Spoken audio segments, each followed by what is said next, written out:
LinkedIn ads funnel. Let's talk about that. Now, LinkedIn ads funnel, you can divide that into three stages. Stage 1 is top of funnel, stage 2 is middle of funnel, and stage 3 is bottom of funnel. Now, each stage you can further divide into multiple stages if your prospects needs more nurturing. Now, stage 1, which is top of the funnel, here we normally recommend using LinkedIn native target, which could be job title, job functions, plus seniority, skills, groups, etc. Here, the most common LinkedIn ad that we recommend are the thought leadership ads. Stage 2 is the remarketing stage. So people who have interacted with stage 1, which could be, let's say, interacted with your single image ads, or it's a video ad in stage 1, let's say watched 25, 50, 75% or 97% of the stage 1 ads, or if it's a document ad, interacted with a document ad. So whatever the ad format in stage 1 is, so people who have interacted with those ads are in stage 2. Also, people who are, let's say, are your website visitors or visited your or followed your company page, they are also included in stage 2. Now, exclude these stage 2 audiences from the stage 1 audiences so that they don't get retargeted both in stage 1 and stage 2. And in stage 2, the content that we normally recommend are middle of funnel content offers, which could be checklist, guide, ebooks, white papers, etc. Stage 3 are those people or those prospects who have interacted with stage 2, and again exclude these people from the stage 2 audiences. And the content offer that we normally recommend in stage 3 are demo, trials, talk to a sales team, etc. So that when a prospect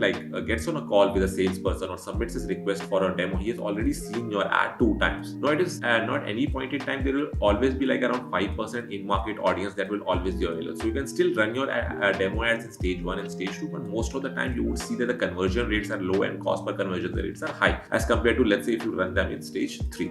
So this is how I would define a LinkedIn ads funnel in 3 stages. Thanks so much.